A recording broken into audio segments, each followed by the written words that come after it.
Because people failed to accept and explore the alternative hypothesis, which turned out to be factually correct. Who does that? Who calls somebody by their first, middle, and last name? Isn't that kind of weird? Isn't that kind of culty? He's not Martin, but Martin Luther King. Contrary to what Republicans would like to imagine, Martin supported reparations and he supported affirmative action. This is what we are faced with, and this is the reality. Now, when we come to Washington in this campaign, we are coming to get our check. Any attempts by Republicans to make Martin into something their own is both false and a recipe for defeat. Now, it's hard to remember when the first accusations were made, but at least since the 1970s, probably well before that, there were claims that Martin was a communist, not a real doctor, and that he had sex orgy parties. In 1991, after around 2 decades of denial, Boston University finally admitted that Martin plagiarized parts of his PhD thesis. Boston University formed a committee to investigate the plagiarism and found that Martin stole, verbatim, 33% of his dissertation, 45% of the first half and 21% of the second half from another Boston University student, Jack Boozer. And that's just what the committee found. I suspect if a more hostile committee was looking at Martin's thesis, they would have found more plagiarism than that. Not surprisingly, the Boston University committee did not recommend revoking King's doctorate, despite 1/3 of it being proven to be plagiarized. But this makes perfect sense, given that his speeches were written by others. For example, Martin's I Have a Dream speech was written by One thing that always stuck out at me like a sore thumb was how the white people in very lily white states will lecture whites in the Southeast US just how bad their negative views of black people are. And this always seemed a glaring falsification of the idea of prejudice, that white people with greater proximity towards blacks, but presumably this would work with other races, have a more negative view of those races than those whose views of other races is delivered to them electronically, or is informed by that black family that lives in their otherwise all-white neighborhood. And we've been over South Africa, how white people in the United Kingdom or in Holland and Western Europe sat in moral judgment with radically different views about what was going on in majority black South Africa, and how mean and prejudiced the whites in South Africa were being to set up laws designed to quarantine the blacks in South Africa. But now I want to go over a similar situation that happened in the United States. And I've read through, not necessarily cover to cover, but through several books about black people during what is called the Great Migration out of the South starting around 1890. And some of them talk about a single city, some talk about multiple cities, but it's all a variation on a theme about what happened in all these places. Before the end of slavery in the United States, only about 10% of the blacks in the US were freedmen. And it's very important to distinguish between these two groups of blacks. I will refer to the antebellum freedmen, or free blacks who got their freedom before the Civil War, and postbellum freedmen who got their freedom from Lincoln's Emancipation Proclamation. These are two very different groups, and they function very differently. The Emancipation Proclamation occurred in 1863, though it only really went into effect in 1865 when the war actually ended. And northern cities around 1800 had race segregation laws. Laws limiting voting, laws limiting kinds and forms of employment, laws limiting property that blacks could have. However, as you get into the 1830s and 1840s, not only do these laws go away, but at least according to the authors I read, they describe a more liberal spirit toward the Negro, quote-unquote, emerging. For example, in 1860, before the Civil War began a year later, there wasn't a single neighborhood in Detroit that was more than 50% black, i.e., there were no majority black neighborhoods. There was no black ghetto. In Chicago, 2/3 of blacks lived in majority white neighborhoods, and the majority black areas were not considered ghettos. But then the Great Migration happened. And this is a period from about 1890 to 1910 where postbellum blacks started a mass movement out of the South into northern cities. And in all of these accounts, like clockwork, they say that the cities began to go back to segregation in various forms. And it wasn't always by law that this happened, as was the case in the South, but sometimes by organization and norm. Restrictive covenants would do the trick, which was just a deal that if you sold your house or rented it, it had to be sold or rented to a white person. If that was struck down by a judge as illegal, another thing that kept white neighborhoods white was just pricing. Just like today, whites with money just bought nicer places, and very few blacks could afford a nice place. And even those blacks who could afford a nice place weren't really that bad to be around anyway, especially since this is before widespread affirmative action. So the rich areas don't really need segregation, which is perhaps why being racist, quote unquote, became more associated with poor whites, as it was the poor whites who actually had to deal with these post-bellum blacks on a regular basis. But if you didn't have money and the court struck down a restrictive covenant, well, then your home and your neighborhood got destroyed by these post-bellum blacks. And I say this now, and it's something considered really mean and racist to say, that you bring blacks into an area and that destroys the area. But all these authors back then chronicling at the times, they just said it like this, even the black ones, because back then the norm that you couldn't say what was clearly going on, what clearly happened when blacks moved into an area, the norm that you couldn't say that hadn't been established yet, nor did any of all the narratives we have. For example, all of these guys talk about post-bellum blacks being more criminal and prone to vice and indolence, and narratives regarding police bias hadn't developed yet, so they would just say that the blacks were more criminal and this was bad, and this made it difficult for good things to happen, for people to develop careers, and for people, it made it hard for a community to form and any kind of collective economic stability to occur. What's also funny is that they would say that slavery had something to do with the problems of the post-bellum black communities as they moved into the North, but they would say that it was the poor work ethic that they developed as slaves. Now, I know, and you could know if you wanted to, that black slaves in the South actually worked fewer hours per year than free white farmers did at the time, and certainly they weren't self-motivated. And I have a series talking about slavery that goes into all sorts of things like this, and it's linked in the description. But what's also interesting is that these guys writing about the past, they don't think as deterministically as sociologists do today. For example, an explanation for why a group behaves a certain way could be just that that group chose to act that way. Why did a person mug this other person? Well, because you chose to be immoral and you chose to do that. Why are so many blacks in these northern cities engaging in vice and indolence? Well, because they are doing that. They made the choice to do that. That's not a way modern sociologists tend to think. They could just look at a group behaving a certain way and say that that group shouldn't be behaving that way, and that the solution is to muster up the will to stop behaving that way. Sociologists today definitely do not think like this. To them, everything is ultimately determined by circumstance, however complicated it may seem. Now, ending that digression, the same thing that happened into cities like Chicago, Detroit, Philadelphia, and New York also happened on the West Coast a little bit, in San Francisco and Portland, Oregon in World War II, when blacks started moving in to help with the naval buildup. San Francisco went from 5,000 blacks in 1940 to 40,000 blacks in 1950, and over that time there became more restrictive covenants and white-only stores and restaurants throughout San Francisco. Now, segregation on the West Coast isn't as well known because the Civil Rights Act was passed 15 years later due to the influx of European Jews to the United States after World War II. But for a brief period, it also happened on West Coast cities as well, illustrating, and that's important because it illustrates that this is a universal phenomenon. This is not something specific to southern cities or the South in general, or to northern cities at a specific place in time, but it also occurred in the West Coast. It also occurred in South Africa. This is a universal phenomenon. When blacks move in,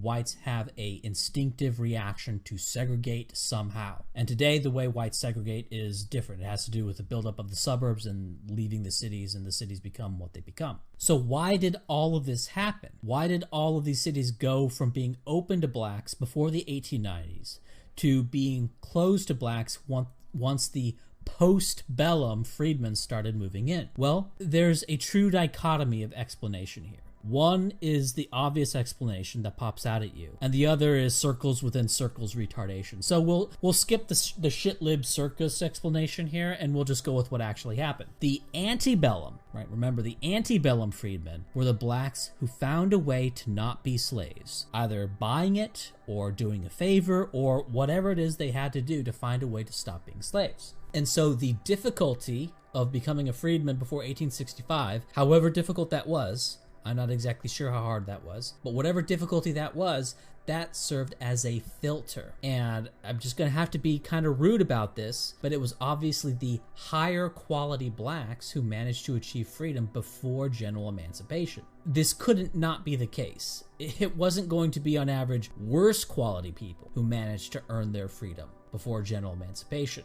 Now sure, there could be some who just got lucky, but on the whole, the 10% of blacks who got their freedom were going to be smarter, better able to delay gratification, better able to plan ahead than the blacks who didn't manage to get their freedom before 1865. Unfortunately, statistics back then weren't as detailed as they are now, and it would be unlikely that the blacks in Detroit or Philadelphia in 1850, 13 years before Lincoln's General Emancipation Proclamation, would be exactly as wealthy as their fellow whites at the time were. Maybe the antebellum blacks were slightly poorer or slightly wealthier than their white peers in these cities, but the general perception was that of equality. So whatever the slight difference was, in whatever direction it went, wasn't noticeable to people at the time, or to people chronicling what was going on. And we can do some fuzzy math to get an idea of what free black IQ would have been back then. Now, one problem is that black slaves were mostly illiterate back then. Only about 20% could read, which was higher than the world average, also higher than Russia at the time, which was 15%.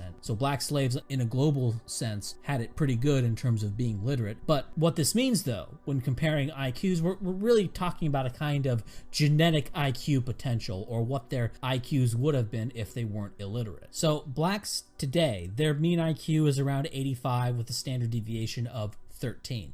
So the top, not 15.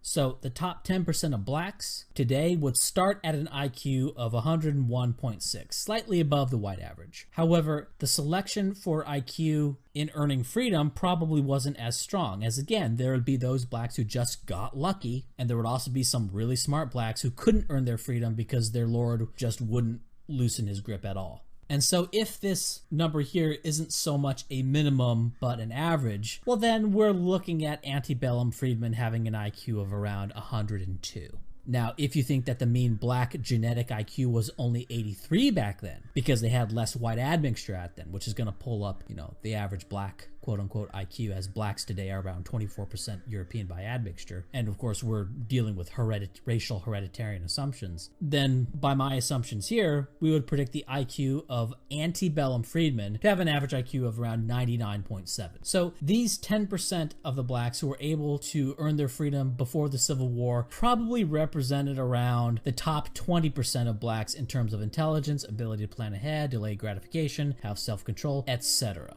And we're not going to have trait regression to the mean that I talked about previously, because being able to earn your freedom isn't necessarily just selecting for IQ, but also selecting for these other things that you need to have in order to earn your freedom. Normally, when you have a black person with an IQ of 100, he still tends to have lower self-control, lower ability to plan ahead, lower ability to think abstractly than a white person with a similar IQ. So normally I would say if you have a population of blacks with an IQ of 100, they're still going to be slightly lower, not quite as low as the black average and all these other traits, but they're going to sort of fall back on other personality traits. And this is just kind of a statistical phenomenon. When you have a massive deviation from the population you're from, the other traits tend to sort of go down in what I call trait mountain. However, in the case of the antebellum freedmen, because the filter itself is not necessarily just filtering for IQ, we don't know for sure what exactly it's filtering, trait mountain probably did not exist with the antebellum freedmen, and that there were probably, in terms of all their personality traits across the board, not just IQ, they were probably about on par with whites. So what appears to have happened is that a population of blacks that was uncannily similar in their behavior to whites moved into northern cities. And guess what happened? They were treated like white people. Not right away. It took about a generation, fair enough, but there it was. And Thomas Sowell, throughout Black Rednecks and White Liberals, laments the Great Migration from the South that destroyed the situation where whites and blacks in northern cities actually were equal and actually did get along in due course. Because what is Thomas Sowell? Thomas Sowell is a black white person. He's a white person that just happens to be black. And he sees an aperture of history where all his hopes and dreams actually happened, where you had actual racial equality. And it wasn't some retard political movement blithering about equality and justice, but from genetic similarity and fair treatment in a meritocratic society. It was a time and place where the beliefs about race that white conservatives today have actually were true and actually did happen, where you had the talented 20th of blacks who pulled themselves up by their bootstraps and integrated and became part of white society. The old Republican dream made real. And as I said before, the bog standard oppression narratives we have today didn't exist back then. For example, high black criminality of recent black immigrants to Philadelphia, they wouldn't say, oh, the cops, they're just out to get the Negro. Because first off, they'd have to explain why the cops are unfairly targeting the postbellum freed blacks, when the cops obviously didn't target the antebellum freed blacks previously. And also because the whole meme about the police being particularly biased against blacks just hadn't been invented yet. And this also might be because there hadn't been much time since the blacks moved out of the South in the 1890s. So one could imagine that in time, these new blacks in Philadelphia would come to behave like the old ones did, which is to say, like white people. But start getting into the 1930s, 1940s, 1950s, and this is just not happening. So now, all the environmental determinists, they need new theories. Now, you and I sitting here, we have what is today some special knowledge. Not special because we're particularly smart, but just because we happen to know a single thing that makes explaining the world so much easier. That is race differences in intelligence and all the traits that ride with intelligence and their genetic component. These average racial differences being primarily genetic, around 80% for IQ and probably even higher for self-control and ability to plan ahead. And so it's this strange kabuki theater where we can very easily see and explain what's going on, but to have to sit back and watch as the wizards on the stage there try to explain a genetic phenomenon without reference to genes.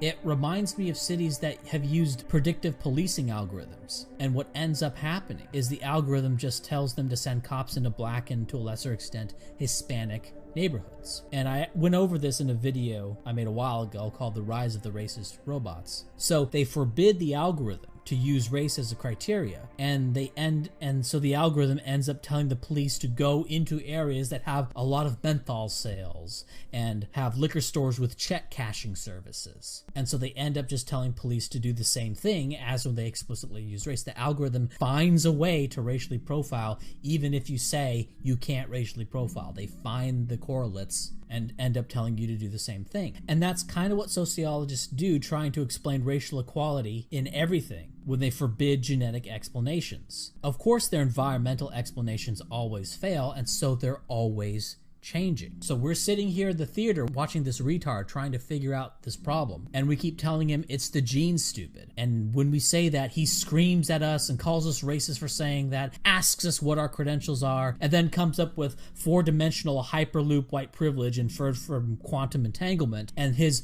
super fragile explanation will of course last for about 10 years until some new trend shows up and shatters it. Meanwhile, we're sitting here in the theater yelling at these bozos, it's the genes, stupid, don't you believe in evolution? The same explanation that explained what was going on in 1890 explains what's going on in 1990, and you're coming along with all these new exotic theories that get shattered over and over and over again because you just cannot bring yourself to believe in evolution and genes. All these perturbations and all these problems you're having to come up with, such complex theories to explain what can very simply and easily be explained by humans evolved in different places, and humans evolved adaptations to these different places.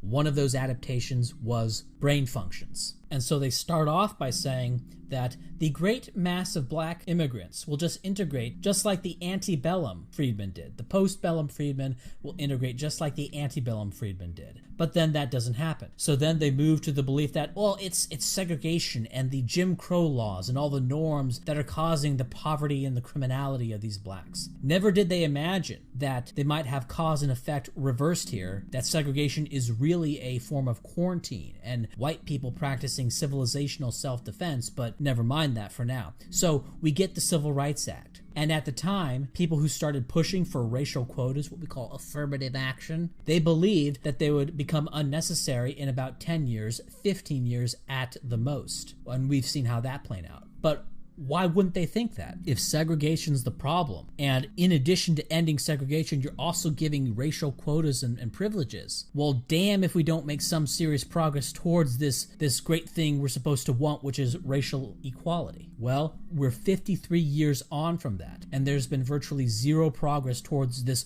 goal we're supposed to have of racial equality. And our brilliant intellectuals, all of our wizards, have come up with these new and exotic forms of white privilege, implicit racism, how implicit bias perpetuates white supremacy, and the whole fucking word salad. And of course, our great intellectuals, they don't deny genetic differences between two individuals. No.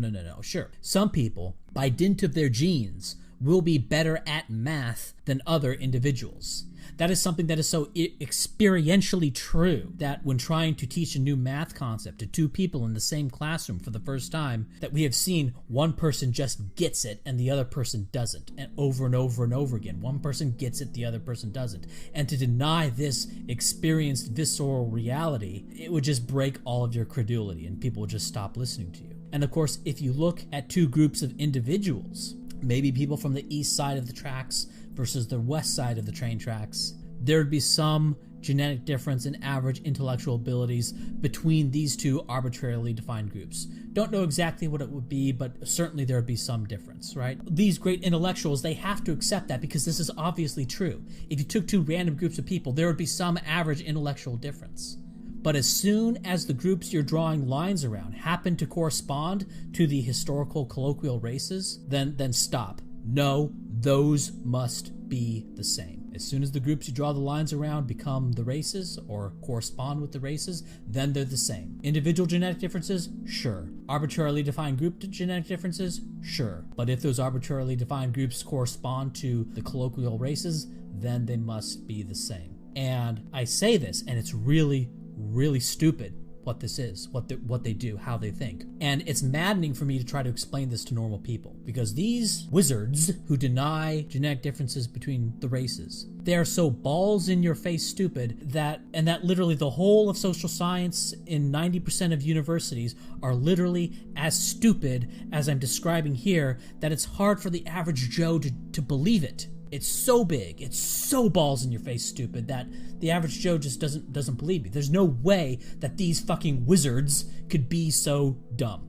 Because it's so big, it's so many universities. I'm talking about Harvard, Yale, I'm talking big fucking names. And I'm saying it's this obviously stupid. They're making an error this obviously stupid for so long. And I say this and people just, it's too much. If this were true, someone would have called it out a long time ago. That's how the average person thinks. And I can't blame them for thinking that way. And what's also difficult is that when you're talking to a low IQ person, they like to use low IQ indicators to figure out what's true and false. This means, university tenure. This means credential. Who's the academic? Say I'm arguing with an academic. The arguments will eventually become technical. Now, never mind that the person I'm arguing with, his position is literally impossible once you accept freshman level genetics concepts. The fact is he can spin jargon, and I can respond to his spun jargon, and we're both saying things that the audience doesn't understand. And so the listener ends up just going with, well, I don't understand either of these guys, but one is a credentialed academic, the other is just some guy on the internet, so I'll go with the credentialed academic. Even though the people who actually study this particular topic on race differences and intelligence agree more with me than they do with the fucking wizards. okay? There's actually surveys on intelligence researchers. No, guess what? They agree with me, not with, you know, the wizards of Lysenko. And that's also kind of why I've been trying to get some academics to openly support what I say, not because they necessarily have some great arguments to add, though sometimes they do, but primarily I need those funny hats. Right? I need to be able to say, look, we got a wizard hat here, and I can I can sort of, you know, put on the wizard hat and say, look, I'm an academic now, all right? Or at least I'm endorsed by these particular academics. So I got the wizard hat, he got the wizard hat. So now can we move past funny hats and talk about the topic itself? So, and I've spent years going on about twin studies and inferring heritability and subtest heritability differences, you know, looking at mixed populations and what is the most parsimonious explanation, going down into frickin' South American countries and looking at granular distributions of admixture, showing, you know, very clear trends in mixed populations. And any honest observer will go through this ocean of evidence that we've been building up, and they will just say, yes, evolution happened in humans above the neck in the past 100,000 years. And there's regional differentiation, right? There is, in fact, divergent evolution. Just as with skin color, just as with every other part of the body, there's also divergent evolution regarding the brain, and not just size and shape, which has been confirmed nowadays through MRI scans. You know, Gould was wrong, Gould lied, right? There are differences in brain morphology today. And surprise, surprise, these differences in brain morphology seem to correspond to some differences in function, just as you would predict with literally any other animal being studied. And now we're actually finding within population validated gene correlates with intelligence that differ by population. And a while ago, and it's been a meme for so long, at least among me and my little group, that we would joke about idiots who think you have to find the genes to infer heritability. And that's really stupid, right? Because you would deny basically the heritability of any trait before we could ever find any gene for anything. And you would say, well, we have no idea if heredity even exists because you gotta always find the gene. And just how stupid that is. But we're at the door of literally being able to find the gene for population differences and individual differences in intelligence right now. And sure, they try to dismiss the work of David Piffer.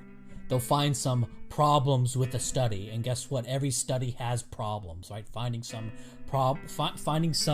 imperfection in a study doesn't. And I've argued about that and how Piffer's work is perfectly valid. But even if you forget all that, even if you say Piffer's full of crap, even if you say all the criticisms are sustained, any rebuttal of the criticisms are all bogus, even if Piffer is totally off base, boy, are these people missing the point. Piffer is just the first swing of the axe, buddy. There's a lot more swings coming, and this door is splintering apart. Even if Piffer didn't make the breakthrough, Piffer's just one guy. Piffer's just the first swing. And we're going to be in a situation where we've built a society on assumptions of racial equality, and then 20 years later, we'll have something like the 23andMe thing, except it tells you something like a genetic intelligence potential or genetic intelligence value, and we're going to be in a very strange situation where you have all of the wizards casting the spells of environmental determinism when we actually have uncovered the genes. And guess what? They're going to differ by population. There's no way they can't. There's no way they won't. And like with the genetic ancestry data, it's very much like that situation in a skit on Family Guy with Peter and Quagmire, where Peter kept saying something inane, and Quagmire just goes, you know what, I'm just going to move the conversation forward. And then Quagmire did. He talked about, you know, what we should do based on X. When Peter kept on denying X, Quagmire just said, you know what, we're just going to go forward. X is true, let's talk about it now. Right. And that's kind of what happened with race denial and the 23andMe stuff. Pete, you had these goobers saying race doesn't exist because I don't know what categories are, you know, and I like to say more variation within them between because I don't know what genetic drift or the difference between coding and non-coding sequences are, right? They'll just say these garbage race denial arguments. And then meanwhile, you had these companies that were kind of like Quagmire, where they just said, okay, buddy. Anyway, meanwhile, here's a genetic test that'll just tell you your race. Right? So I mean, it's over. Like we've moved the conversation forward. People who are denying race, they're like Peter in this skit, right? Okay, well, and anyway, companies like Ancestry.com and 23andMe, they've just skipped. They just said, yeah, we're moving the conversation forward. Here's how we're actually going to delineate the races here. And they might not say races, they'll say populations or whatever. Kind of like Neil Cavalli Sforza had a book called The Races of Man. It was published in the 1970s and later it was republished, but the publisher was saying, oh, you can't use race. And so he literally had it in a Word document and did a global word replace population with race.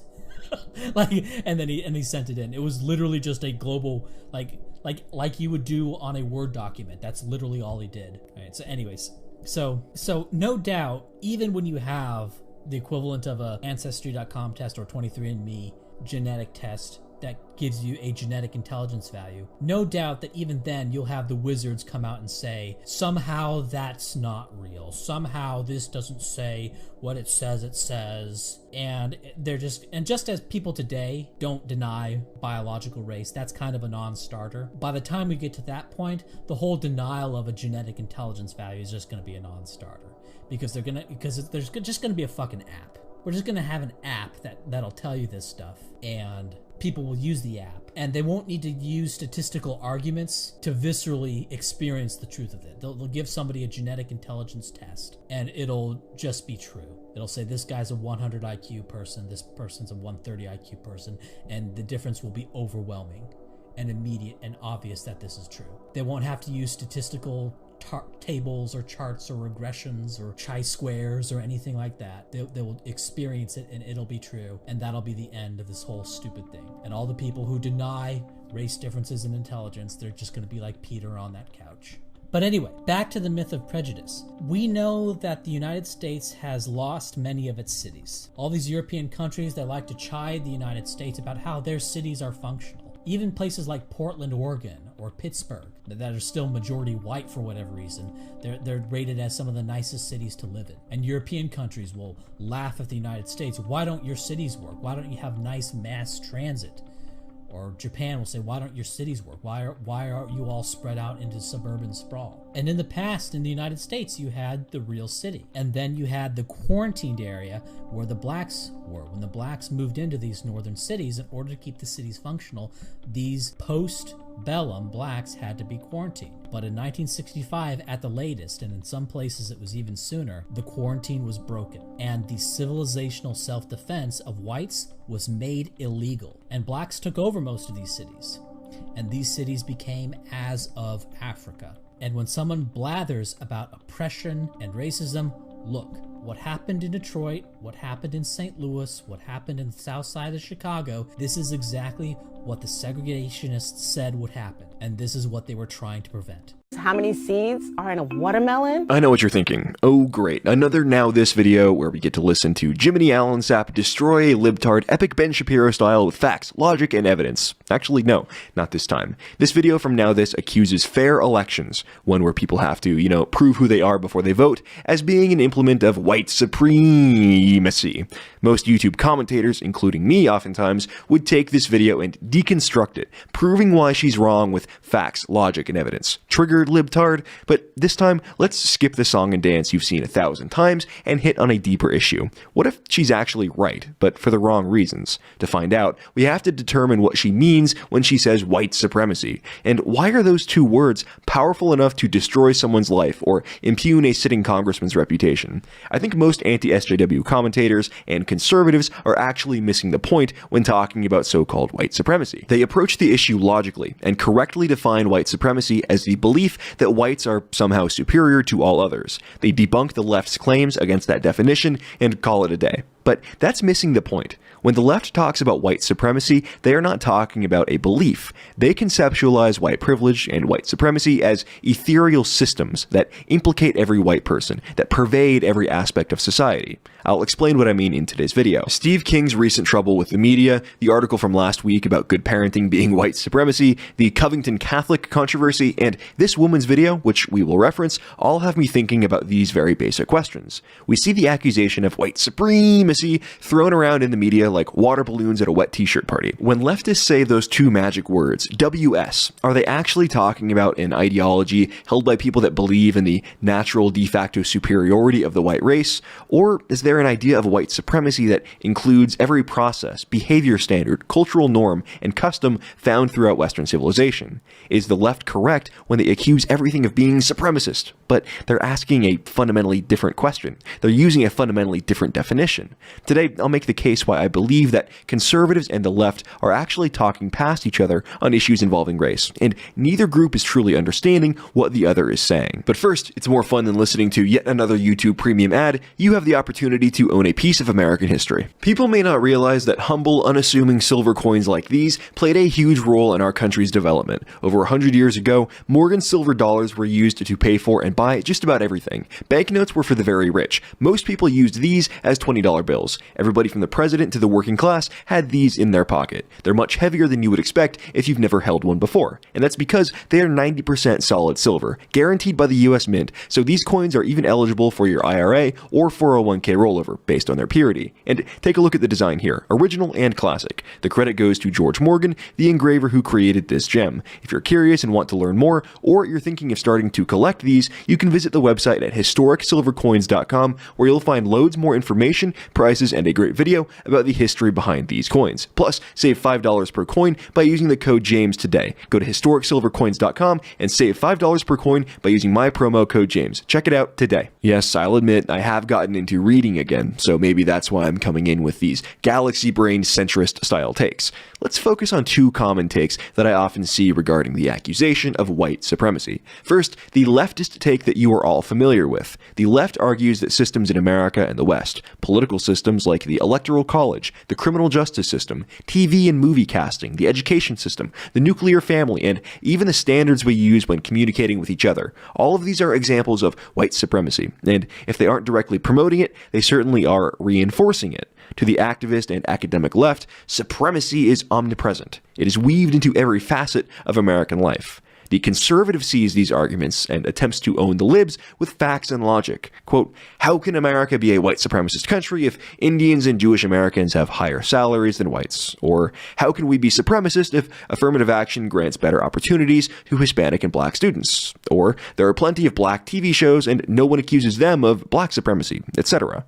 All of these are true statements and make good arguments for demonstrating that white people are by no means superior in today's society. We don't hold the upper hand, and we don't have privilege. We are not oppressing anyone. But the mistake that conservatives make is taking the term white supremacy at face value. You hear those two words, and you mentally immediately make the connection to a cross-burning Klansman, or red-laced Doc Martens and a freshly shaven head. Not with a Gillette razor, most likely.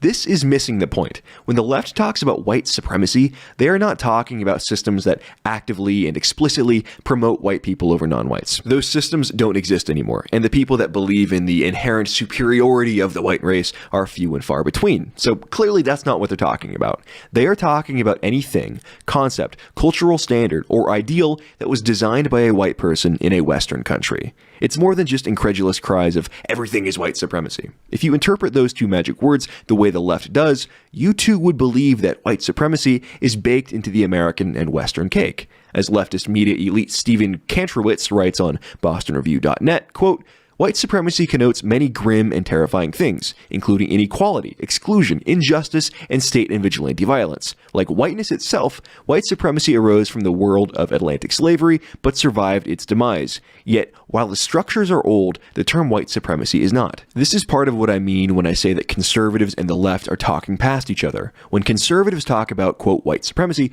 they are referring to systems that proactively help whites and discriminate against minorities. As I already mentioned, those systems no longer exist. When the left is talking about white supremacy, they are referring to the very foundations of Western civilization. The now this video I teased at the beginning is a perfect example. The woman from whatever the heck Institute for Fake Activism and Money Laundering tries to make the case that voter ID is just another example of white supremacy. Take a look.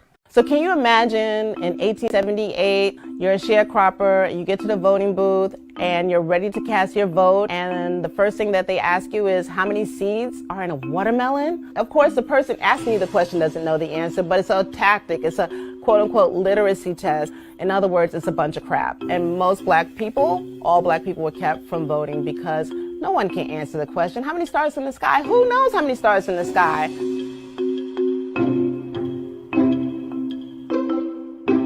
This year, more than 200 years into Georgia's democratic experiment, the state failed its voters. When I think about Georgia and the voter suppression that we saw in the most recent election between Stacey Abrams and Brian Kemp, I immediately thought about what black folks had to go through down south. Like the idea of Brian Kemp stripping 300,000 names from the voter polls, that's nothing new. That is literally straight out of Mississippi voting rights oppression. And it's crazy to me. He didn't remix it. He didn't change it. He was just like, oh, it worked then. Let me try it now. He took 300,000 names out of the polls, and Stacey Abrams only lost by 55,000 votes. I'll admit, the urge to just roast her for being clearly out of her depth is pretty strong.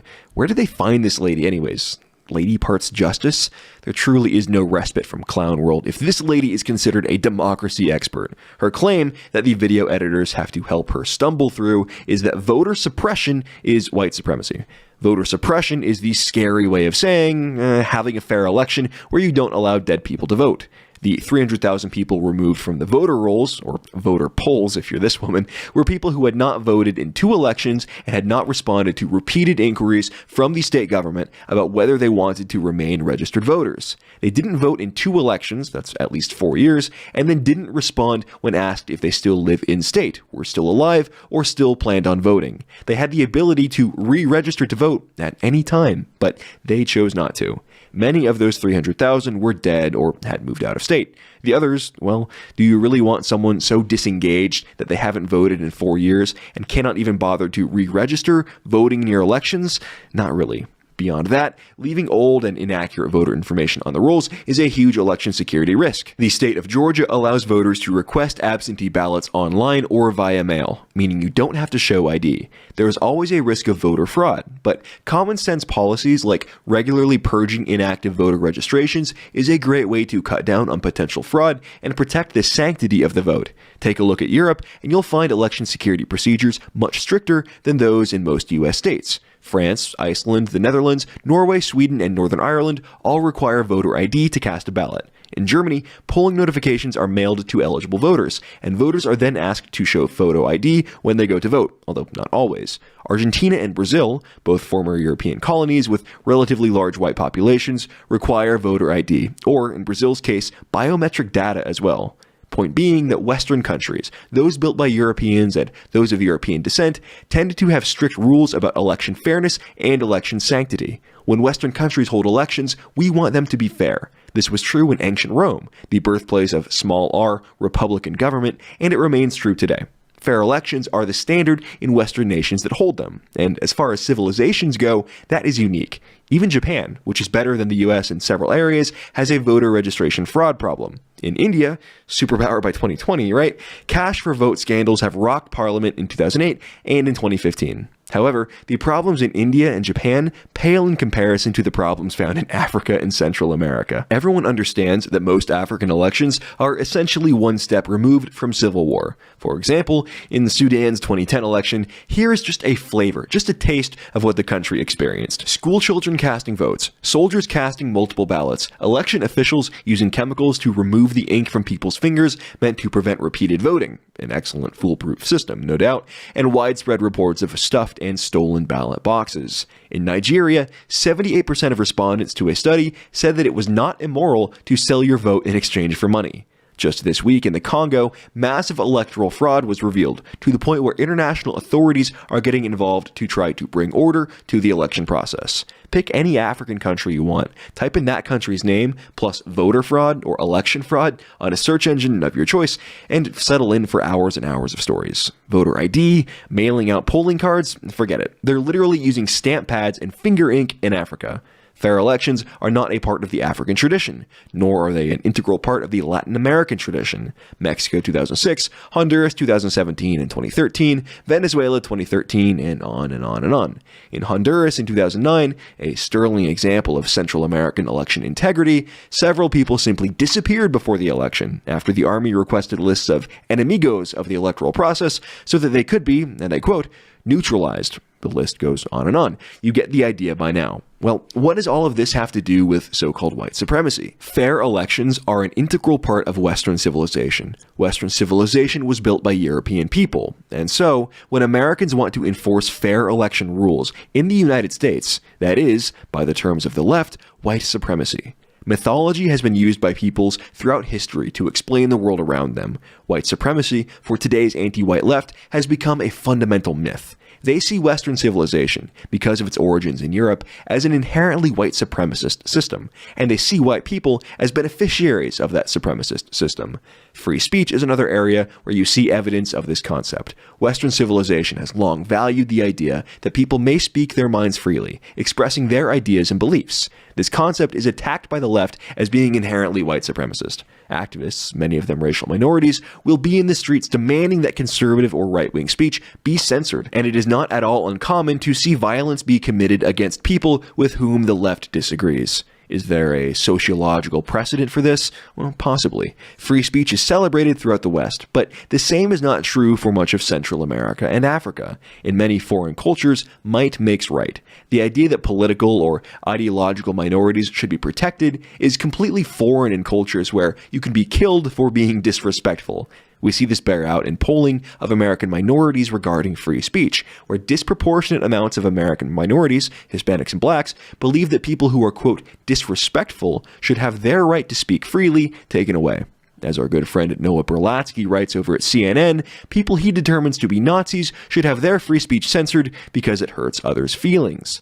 They see Western civilization's long-standing protection of free political speech as inherently white supremacist. Another great example is the case of the boys from Covington Catholic. They were viciously attacked, threatened, and intimidated by members of the national media. They, their parents, and their classmates were accused of being complicit in white supremacy. Did the boys ever claim that the white race is superior? No. Did they indicate that they believe white people should rule over all others? No, not even close. They dared to stand and smile in the face of a Native American that was targeting them for intimidation because they were white kids wearing Trump hats. According to the neoliberal morality of the day, in this case, they were supposed to cower. They were supposed to run away and apologize. But they didn't. They refused. They were not aggressive at all, but they refused to display any degree of white guilt, and that is why they're being targeted. The base level take here is that the left sees white supremacy in all conservative politics. That's true. Just look at tweets like this from verified blue-check Twitter users that elucidate this philosophy. Their beliefs go deeper, though. They don't just see all conservatives as being part of a white supremacist system. They see all white people as being guilty. Whiteness is the original sin, and everyone is born guilty. This is why they will vehemently attack not only the MAGA hat kids, but their parents and their families as well. It's why elites like Noah Berlatsky and Margaret Hagerman accuse white people that send their children to private school or read to their kids as being complicit in racist white supremacy. It's why every attack on these kids focused not on what they were doing, but who they are. They were attacked for who they are, their gender, their religion, but most importantly, their whiteness. The phrase white supremacy is used because of how indefensible it is. Nobody's going to stand up and say, I defend white supremacy. Nobody's going to do that, and the left knows. That's why they use that term. They're being extremely deceitful. What they attack as white supremacy isn't actually the idea that whites are superior. They are attacking white people for the crime of being white. This is what conservatives miss. They take leftist claims at face value and try to factually debunk claims of white supremacy. And that's missing the point. These claims of white supremacy are not being made in good faith. They're being made purely to attack white people, white societies, white countries, and Western civilization as a whole. Any behavioral standard, cultural norm, or legal tradition in a Western country will be attacked as upholding supremacy. Just you watch. They're rolling this out and using it to attack just about everything. The supremacy charge is being used precisely because of how scary it sounds. They know that it triggers your moral sensibilities, that it causes flashbacks to Hollywood villains, etc. And they're using that reaction to attack, undermine, and subvert Western values, traditions, and people. And they think they can get away with it.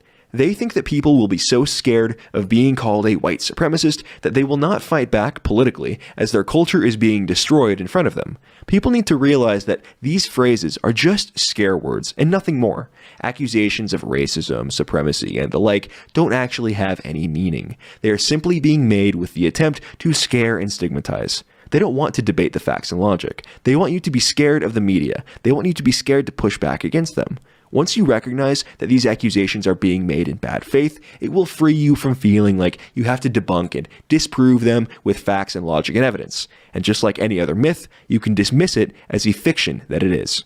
Look, I was saying to now, this whole fallacy about the colonials assuming that if they had never come to Africa. Case, but it was by stepping back and looking at the big picture and going, probably not. And when you step back, look at the trajectories of these countries, we can then say that the colonial oppression narrative, probably not. Africa is probably just full of people genetically similar to those who live in Detroit and Baltimore and Haiti, and the results are what you would predict from that.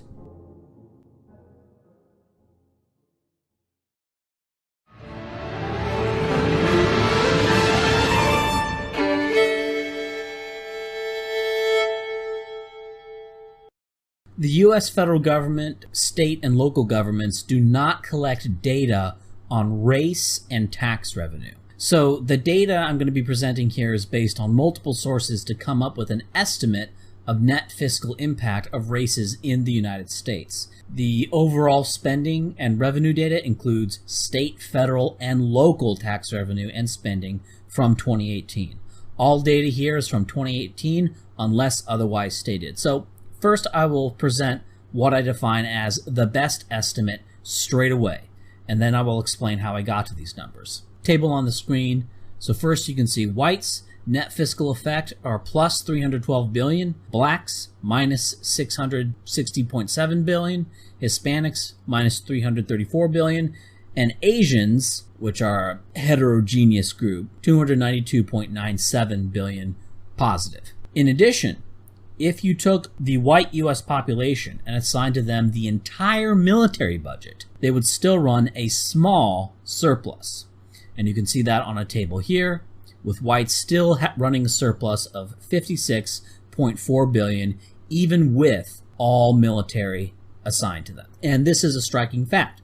Whites in the U.S. would be just barely running budget surpluses even if all of the current military spending in absolute terms of the current U.S. federal government is assigned to whites. And as you will see, this takes into account the high Medicare and Social Security use of whites as well. So, how did I come to this? Well, we don't have direct data on tax revenue by race from the federal government. However, there are private organizations that calculate tax revenue by income brackets, and you can see that here. And we also have government data on race and income bracket by roughly these brackets. They don't have the top 1%, but we can look at the top 5% distribution by race. So with these two pieces of data, wonderful. With this, we can estimate how much each race pays in taxes based on their percentages within each income bracket. And so here we have the total revenue estimated based on non-interpolated, I'll get into that, income bracket placement by race. Now you may be looking at this and go, wait a minute, aren't these numbers different than the ones I presented above? They're a little bit different, but they're pretty close, but yes, they are. And that's because this data isn't interpolated. The problem here is that if you look at the income distribution, bracket distribution by race, these are very large chunks. And we get the average proportions within each bracket, but we don't see the effects of, say, at the 1 percentile, the 86 percentile, etc. And so what a linear interpolation does is just filling in the gaps between the known and unknown data. And so here's a visual of the gaps between income bracket proportions. And so looking at that graph, it's almost certain that whites within each bracket, for example, have higher incomes than the blacks within the same brackets. This is because the black trend line is further down than the white one, and so unless there is some radical deviation from linearity, this downtrend will also exist within each of these brackets, not just between them. And so whites within each bracket will be paying more taxes than blacks within each bracket. And so the linearly interpolated data looks like this. So by doing this, we get much more granulated estimates. And again, so as long as there's not a radical deviation from linearity between these points, this will give us a more accurate idea of tax revenue in the US. And so by this method of a linear interpolation, the racial disparities in income tax revenue are increased somewhat, as you can see here. And there's also an article linked in the description where you can just compare the tables at your leisure. And these results were smaller than I expected. Now, from here on, I'm just going to be using the interpolated revenue estimates, but as you'll see, the main conclusions and the big picture don't change very much. Now, somebody might be asking, why are you using these income ranges? I just saw data breaking down the top 1% and the preceding 4%. Why don't you include that breakdown before interpolating? And again, the reason for this is that I don't have racial distributions in income down to the 1 percentile, or at least I have not been able to find any. So there we have revenue. Next, we should look at government consumption. In 2018, whites were 60.4% of the population, but actually consumed 61.06% of all government. So this is higher consumption, and this higher consumption of whites was driven entirely by Social Security and Medicare payments. So whites actually use slightly more government than their proportion. You could remove Social Security, both the taxes and the revenue, from this equation, but since whites pay a similarly proportionate share of Social Security taxes, the effects of doing this are going to be negligible. And the reality is that Social Security is a form of welfare anyway. It's just paid for by taxes. The trust fund is bankrupt, it's reliant on tax revenues, so it is functionally just another tax and spend welfare program, regardless of what some politicians in the past said it would be. It doesn't matter how you sort of define it or draw boxes around things. At the end of the day, people pay taxes. Social Security is just another tax. And then money goes back. Money goes back in the form of Medicare, Medicaid, income security, unemployment benefits, and Social Security. In addition, things like roads, defense, administration, the DMV, all of this I assume to be equally used by members of each race. Now, the government functions I identified as variable government, that they would likely vary between the races, are these: law courts, police, prisons, public transit, welfare, Social Security, Medicare, and Medicaid. And these are the budgets of the government services and their usage by race, sources in the description. How I came to the conclusion of usage by race.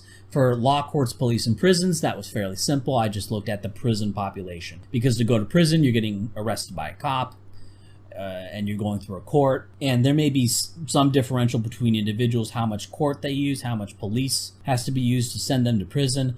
But over millions of people, I assume it just washes out between the races, and we can just use the prison population as a proxy for how much each race is using the law courts, police, and prisons. Now, usage of cops, courts, and prisons by blacks may be seen as unfair because it's not necessarily a real service to blacks. However, this video is not about actual benefits to groups.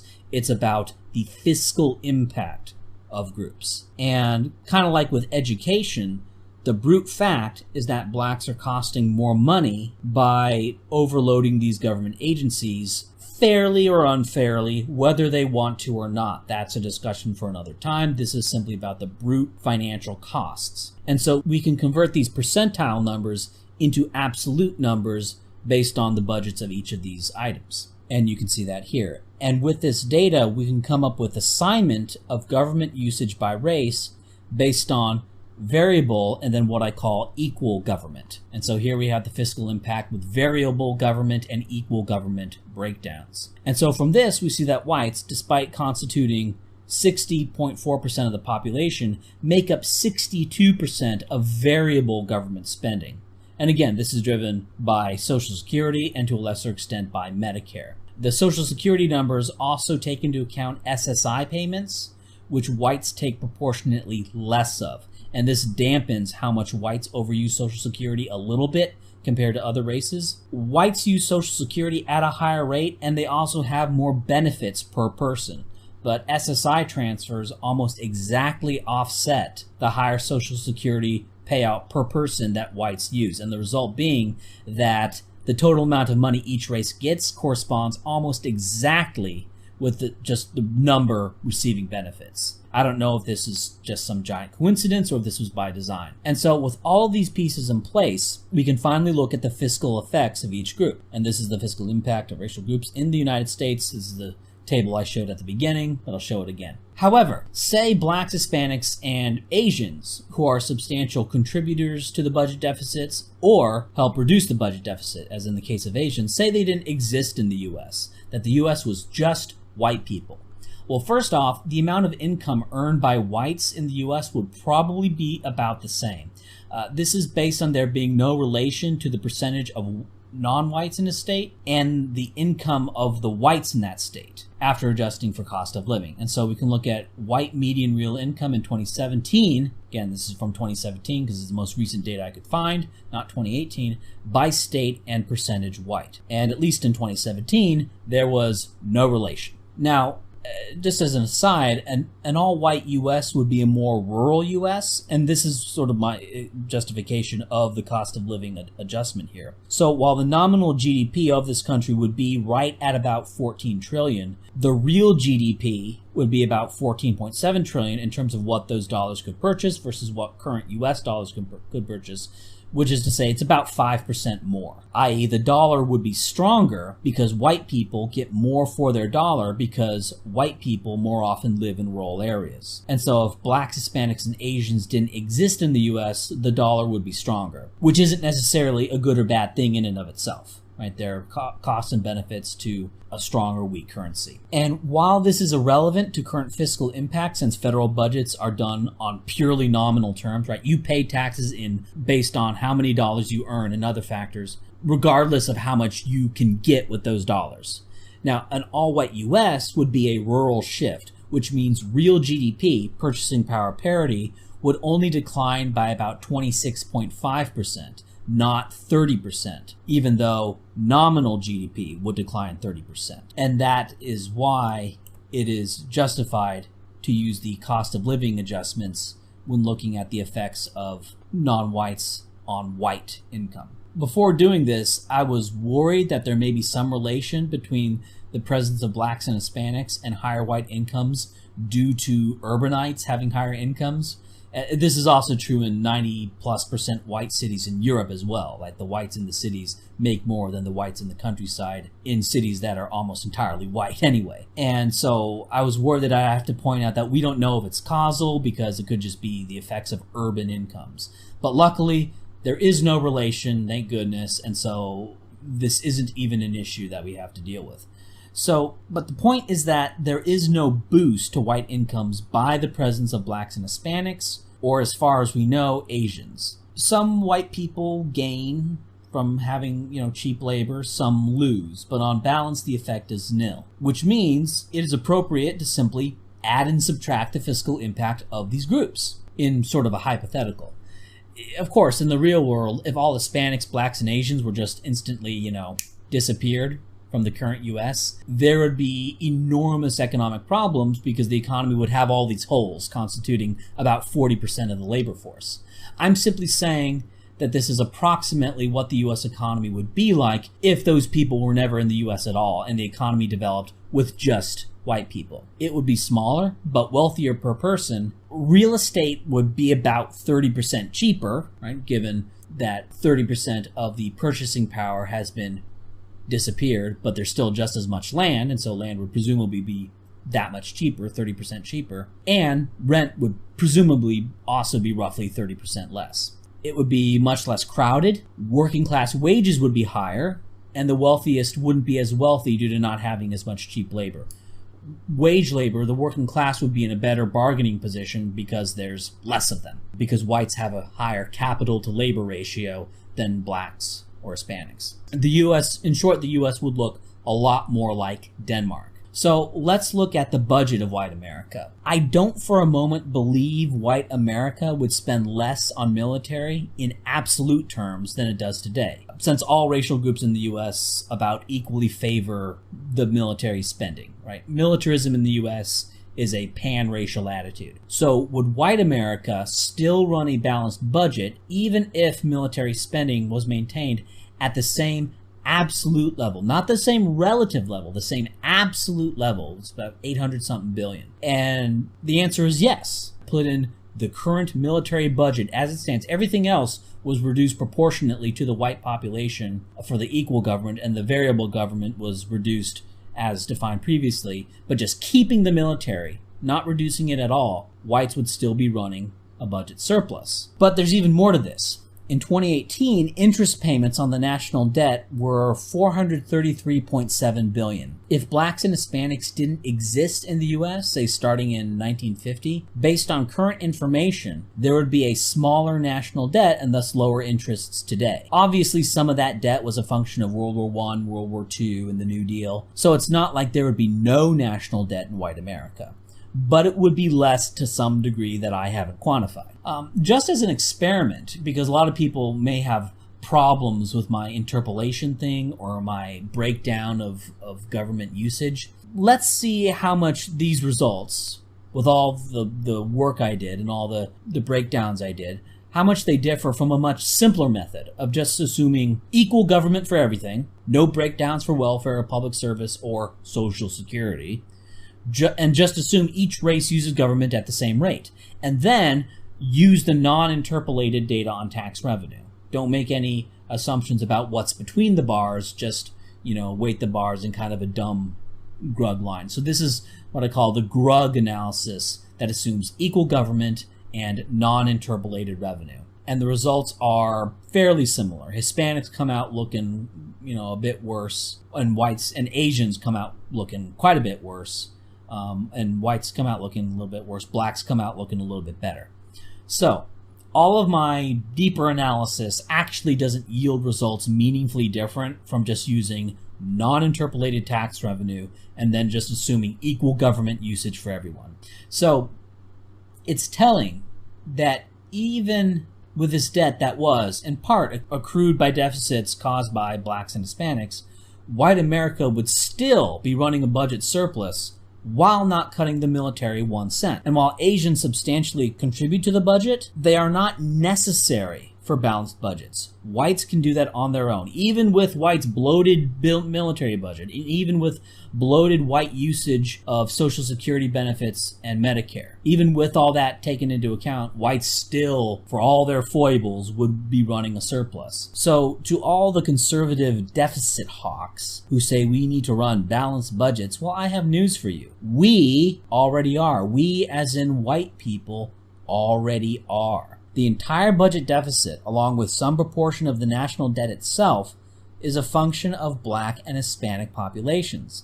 The net effect of these two populations, even after taking away all military spending assigned to them, costs the U.S. $822.5 billion per year. Keep in mind that some proportion of black and Hispanic incomes itself comes from blacks and Hispanics in the military. So more of these people means this number goes up. It is very expensive to have these people in your country, and countries made up entirely or almost entirely of these people have constant financial problems. Discussions about Hispanic countries center around debt, currency devaluations, the IMF, and African countries also center around those same things, but they also have, in addition, African countries have lots of discussions about foreign aid and emergency relief, the same kinds of discussions that you have with blacks in the US.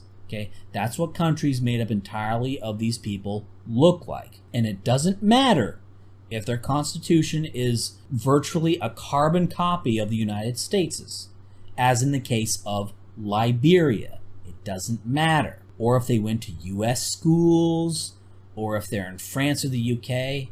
Okay, for example, blacks have similar fiscal impacts in France and the UK as well. Whenever you interact with these people, within a country or internationally, it's going to cost you lots and lots of money. It's going to cost you trillions. And while I'm one of those horrible people who thinks these differences are down to genes, right? That's the most parsimonious explanation for these things transcending time and space. All throughout history this was true, and in all countries this is true. Fine, you don't want to believe that. Okay, well, practically speaking, it's still irrelevant because it has proven to be unchangeable. We have not been able to change this fact thus far. And this is why immigration needs to be stopped. Not legal, illegal, any of that stuff. But immigration, period, needs to be stopped. Or at least this is just one of the reasons. Immigration needs to be stopped. And that reason is the economic health of the United States, if you care.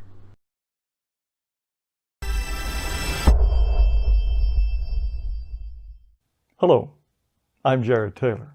There are a lot of powerful people who don't want anyone to see my videos. So if you end up liking what you see, I'd appreciate it if you'd send a link to some of your friends. We've had a rash of fake black people, white women who've decided they'd rather be black. The latest is Jennifer Benton. 10 years ago, when she started passing herself off as black, she legally changed her name to Satchel Pagelin Cole, after Satchel Paige, the black ball player. Her high point as a black woman came in 2017 when she became the spokesman for the family of a black man killed by an Indianapolis cop. Until it was discovered she's white, she was the vice president of an organization called Don't Sleep. It's all about being black, so she had to go. Here, Satchel Pagelin explains her theories about policing. If you are one of the lawmakers or one of the people that are tasked with reducing that violence, then you are looking at punishment. And I've said for a long time, people don't need punishment. We don't need punitive measures. We need restorative justice. People often will only live up to what you tell them they are. So when our answer to violence is to just put more police in, you just keep reassuring people that they really are violent. Ms. Cole was also an LGBTQ activist and insists that she be referred to as they, not her, as in they were a grand marshal in the Indianapolis Pride Parade this year. I don't know if she was faking the LGBTQ stuff too. When she was outed, she fessed up. I have taken up space as a black person while knowing I am white. Are black people running out of space? She also said, my deception and lies have hurt those I care most about. Since she cares most about black people, it must be very sad to be kicked out. In the meantime, Indianapolis will be engaged in healing. Another fraud this month was C.V. Vitolo Haddad. She was a doctoral student and teaching assistant at the University of Wisconsin at Madison. Turns out she is Southern Italian, so the Haddad business may be just for show. She too is a they, not a her, and this is what they are like. The core takeaway is that the right uses science as a way to explain away structural phenomenon, like centuries of discrimination that have decimated black wealth in America and made equal opportunity as much of a pipe dream as equal outcome.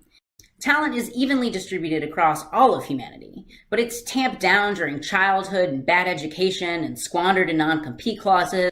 She was co-president of the Teaching Assistants Association at Madison, and she had just been offered a tenure-track job at Cal State Fresno. Cal State won't touch her now, although it said in a statement, the university will always uphold its core values of discovery, diversity, and distinction. I think a fake black would be great for discovery and diversity. The Teaching Assistants Association said it was profoundly sorry for the harm it caused, adding that the association is infused with white supremacy and anti-blackness. The leaders will take anti-racism training and work towards healing as a group, more healing. Perhaps the most high-profile phony this month was Jessica Krug, a tenured professor at George Washington University in D.C. She was actually a Jew from Kansas who graduated from a fancy private school, but later claimed that she was an unrepentant and unreformed child of the hood, that her parents were drug addicts, and that her mother was a prostitute. She skipped her mother's funeral in 2013 for fear she might give the game away. Professor Krug couldn't decide if she was Algerian or Caribbean or black Boricua, whatever that is, and people got suspicious. When she came clean, she said that she was the very epitome of violence, of thievery, and appropriation. She has resigned from her professorship and says, "You should absolutely cancel me." George Washington University sent email to all students saying, "We hope that with this update, our community can begin to heal." More healing. The message encouraged people who needed it to get help from campus mental health services. In 2018, Miss Krug had published a book about fugitive slaves. Now, everyone is saying it's no good. But last year, it was a finalist for 2 top awards, the Harriet Tubman Prize and the Frederick Douglass Book Prize. Here's what she's like under one of her nicknames, Jess La Bombadera. Hey, I'm Jess La Bombadera. I'm here in El Barrio, East Harlem. You probably know this neighborhood because the Hosanna Melissa Mark Viverito, who used to be the speaker of your city council, sold my fucking neighborhood to developers and gentrifiers. So I got a couple of things to say, and when y'all come on and tell me my time stops, fuck out of here. I also want to call out all these white New Yorkers who waited 4 hours with us to be able to speak and that did not yield their time to black and brown indigenous New Yorkers. The NYPD is a colonial occupation force. Let's be real honest. Y'all know they're being trained by the IDF. They are trained in counterinsurgency methods. It is not a surprise or shock that they are using counterinsurgency methods against us in the Bronx, black and brown people. Yes, she had tenure at a major university. These 3 aren't the first phonies. In the 1990s, Elizabeth Warren claimed to be a Cherokee when she was teaching at Penn and Harvard. In 1984, she contributed to a collection of allegedly Indian recipes called Pow Wow Chow. Her crab meat recipes were presumably passed down lovingly from generation to generation, except she copied them right out of the New York Daily News. And then there was Rachel Dolezal. She's about as white as you can get with blue eyes and blonde hair. She is from Montana and, weirdly, claimed that she was born and reared in a teepee, and her parents hunted their food with bow and arrow. Around 2011, she started darkening her skin and kinking her hair, and teaching college courses on the black woman's struggle and African history. In 2014, she was elected president of the Spokane NAACP and appointed chairman of the Spokane Police Ombudsman Commission. Her career as a black woman was really taken off. But then the truth came out. She then legally changed her name to Nkechi Diallo, and she still says she identifies as black. She was married to a black man for a while and has a mixed-race baby, but now she says she's bisexual. I don't think she's a they, though. There is a Netflix documentary all about her. So what are these women going to do now? Apparently, Rachel Dolezal is getting by as a hairdresser under her new name. But there are no jobs for white people who have been demoted from being black. It sounds like these ladies are confused. But I understand why they wanted to be black. It gives them a better chance than being homely, unremarkable white women. Black privilege beats white privilege any day. And there are great psychological benefits. White people are the villains of history, while black people are heroes. White people prop up white supremacy. Black people fight for justice. Who wouldn't rather be black? They gave up nothing. They became twofer diversity stars. They became morally superior. And it's so much fun berating white people the way Jessica Krug did. No one doubts their support for the cause. They weren't spies trying to wreck the movement. But blacks are furious. Lisa Betty at Fordham says that Miss Krug took up space, opportunity, time, and money. I call for reparations. Right, reparations. An Indianapolis activist says that because of Satchel Pageley, the community must repair the damage she has done. No one likes to be fooled, but what damage did she do? She worked hard for black people. It sounds like these people just don't want a white woman cashing in on their racket. And what does all this say about the idea that race isn't biology, but a social construct? These women were disgraced because they were biologically white.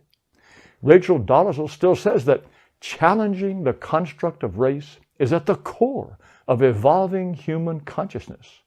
Shouldn't she be a hero? She proved with her very life that race is a social construct. We have to call these women they because sex is a social construct, right? If tomorrow I tell you I'm a woman, you have to say, yes, dear, and treat me like one. So why can't I claim to be a black woman? But these people reportedly sickened whole communities that have to heal. Heal from what? If a prof at George Washington were fired because he faked military service or plagiarized his thesis, would the students take sick and have to heal? If a prof everyone thought was white turned out to be a light-skinned black who was passing, would students need therapy? No. But no one would try to pass as white. No one would give up the advantages of being black. So let's summarize. White people are supposed to be swilling in privilege, but some find it's better to be oppressed. Race is supposed to be a social construct, nothing to do with biology. But if a white lady tries to prove it, she's a plague on the community. We're supposed to be living in a white supremacist country, but if you put up a sign on campus that says it's okay to be white, you're likely to be expelled. Are you confused? No, you're not confused. The country is. Thanks for watching. Please subscribe to this video channel. Also, you might take a look at our website, amren.com, amren.com. We have videos, podcasts, articles, I think a lot of things that you'll find interesting. Again, thanks for watching. Did you know the Nigerians govern a sector of space occupied by several different humanoid species? If we say yes, will you feed us? One of those species is the Benkarans. They occupy just 10% of Nigerian space, but take up nearly 80% of the space in Nigerian prisons. Maybe they commit more crimes.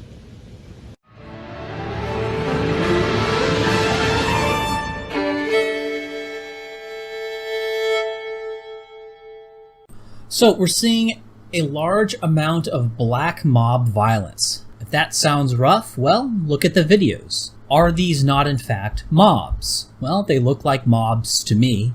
If this is not a mob, I don't know what you would call a mob. Okay, are they black? Well, they look mostly black to me. I know there's kind of a psyop going on, say, oh, it's white people who did this somehow. I don't know how on earth they're trying to pull that off. Okay, are they violent? Well, they look violent to me. Okay, violent black mobs, true. There's nothing incorrect in pointing that out. What triggered these riots? Well, a news event. Okay, what is news? What is news? Is it anything that I say? Is it anything that your friend says? Is it, some people may say in the colloquial sense, oh, that's news to me.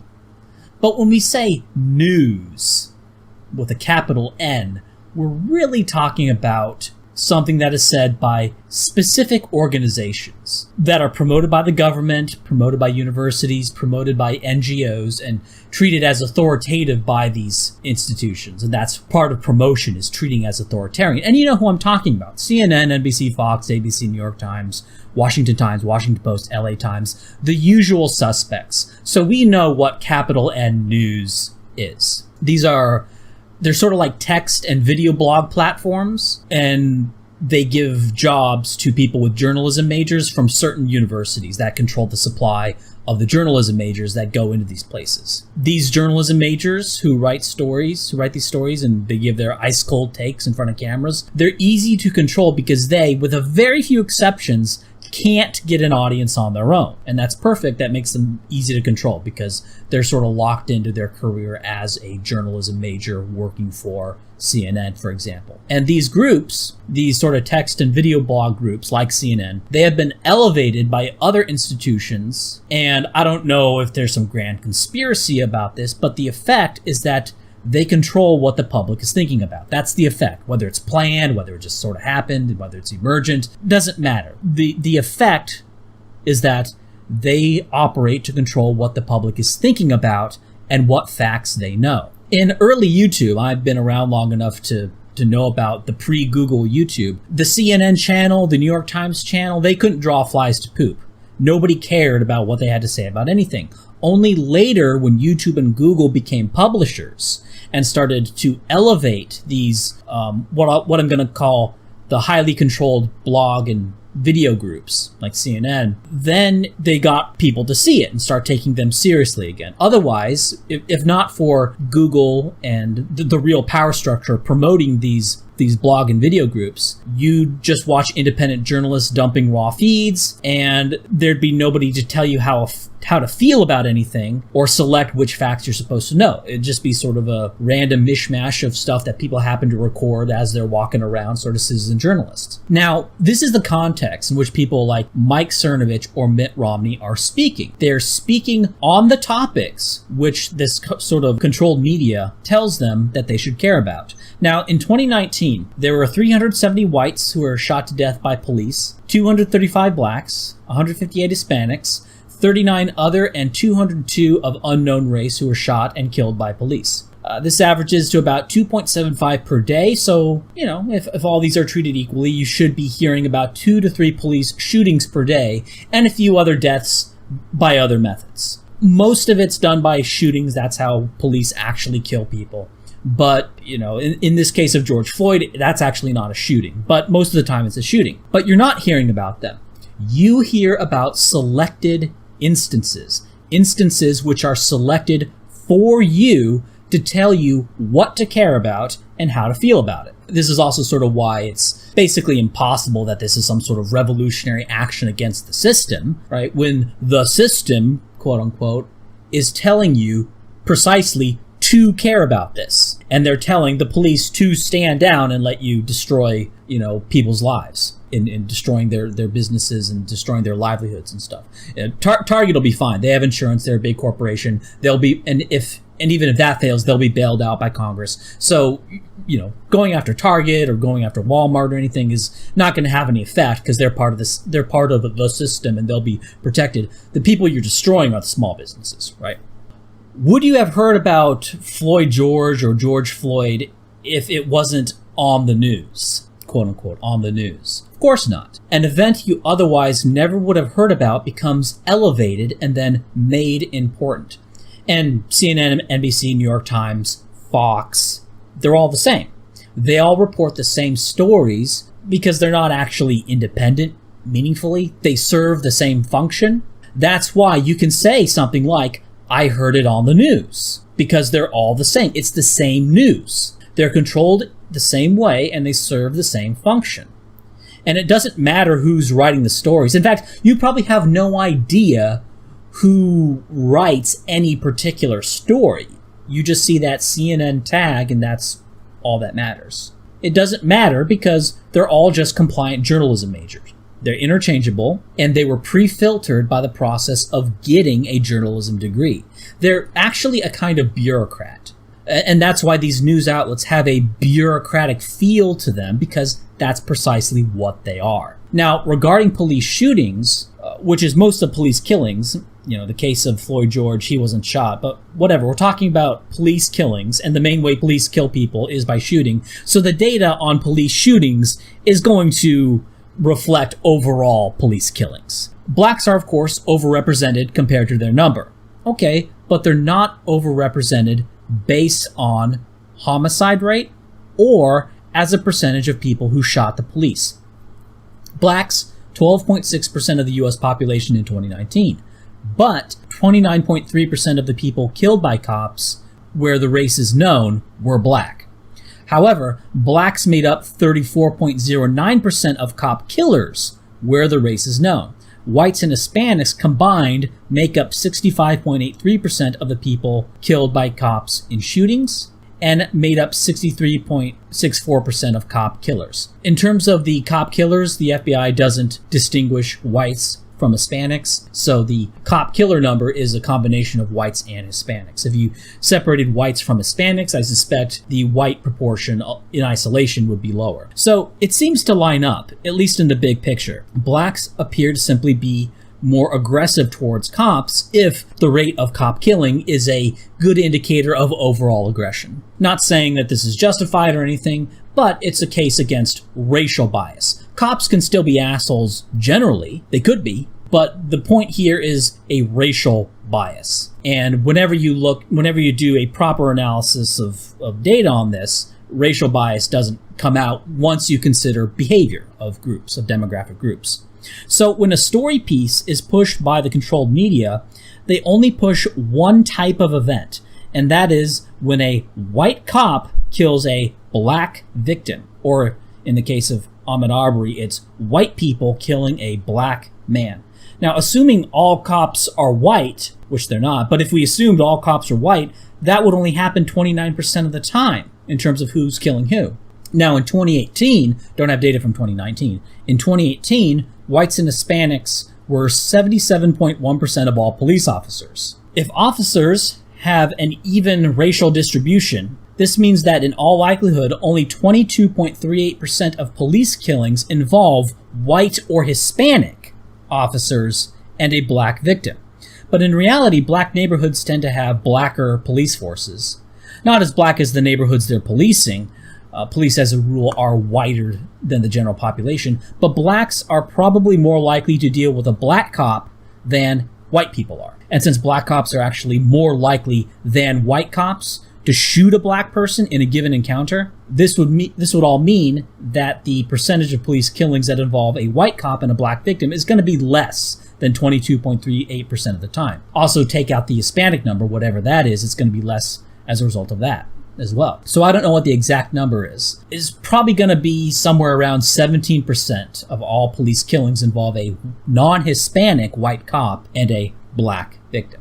Although that's just an estimate based on percentages of the population. But we know for a fact that it's no more than 29%. Absolutely. And it's probably no more than 22.38%, almost certainly no more than 22.38%. And given the Hispanic proportion of the quote-unquote white cops, it's going to be less than that. And also given the fact that black people are more likely to interact with a black cop than a white person, that's going to drive that down even as non-Hispanic whites as a percentage of the cops who shoot blacks. And yet, that scenario where a non-Hispanic white cop kills a black person, that is all you ever see. That is the only scenario that is presented to you by the journalism major clubs. The question you should be asking is, why do these interchangeable journalism majors who work at controlled media orgs only highlight killings with a white cop and a black victim, when it happens that combination probably only around 17% of the time? Those who think that by protesting this, that you are fighting the system, honey, this is a system narrative that was presented to you.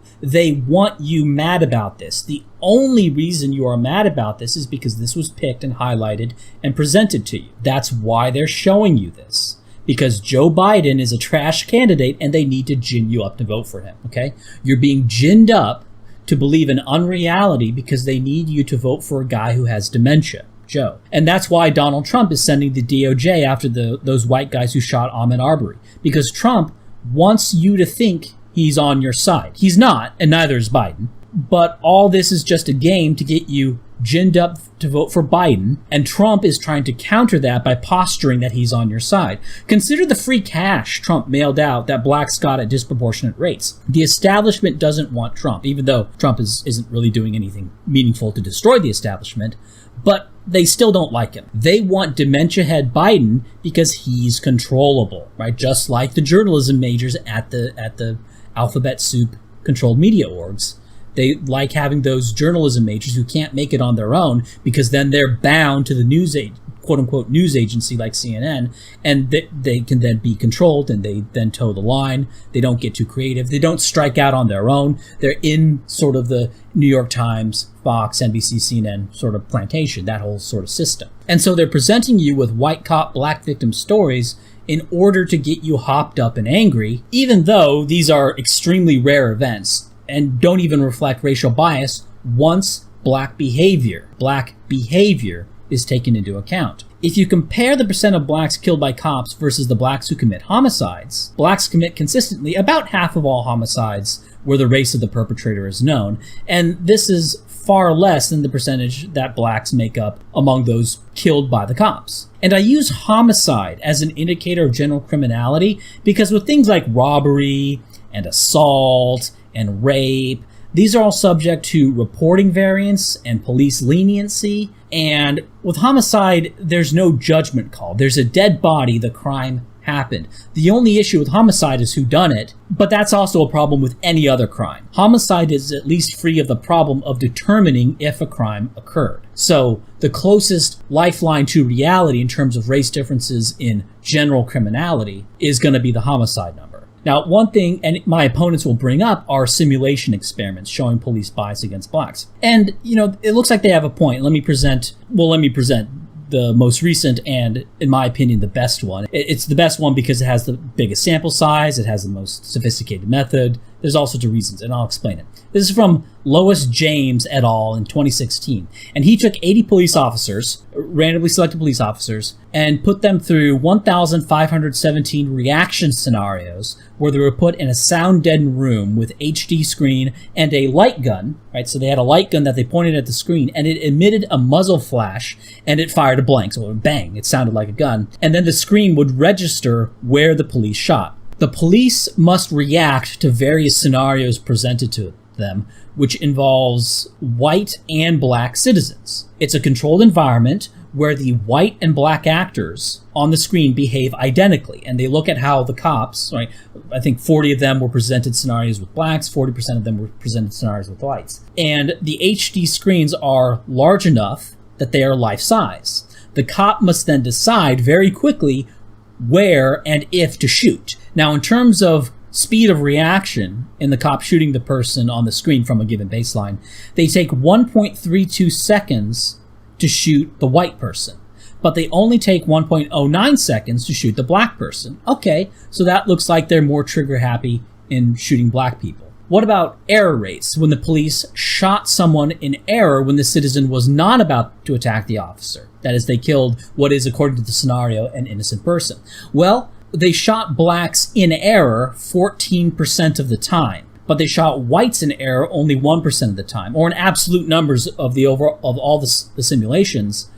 The police shot whites in error 2 times, but blacks in error 54 times. Okay, so that looks like some anti-black racial bias. So this simulation data is evidence of some anti-black bias in the police force. Assuming these are a representative sample of police generally, we more or less extrapolate this onto all police, evidence of an anti-black bias. In a controlled setting, given identical behavior, cops will shoot blacks more, at least in a simulation. But consider that, based on homicide rates and the rates at which blacks kill cops, this may actually be a reflection of experience that ends up being unfair to black people who aren't violent, which is to say, most black people. So if you're a black person, but you're not aggressive or violent, then you're gonna suffer from this, right? Simply because cops are, quite frankly, playing the odds. Oh wait, I messed that up. I got the races mixed up in the simulation. Oh yeah, that's right. Cops were 14 times more likely to shoot a white non-violent citizen. Okay. Yeah, and they actually had the faster reaction time when shooting whites than when shooting blacks. Whoops. I got that mixed up. Well, what do you know? In a simulation setting, cops are more trigger happy against whites than against blacks. Well, there it is. There we have evidence of anti-white bias among police. Now, certainly if you accepted the simulation results as evidence of anti-black bias when the results were reversed, well, now you'll accept it as evidence of anti-white bias, right? I mean, you wouldn't start straining to find some methodological problem with it now that you know what the results are. I mean, you're not that predictable, are you?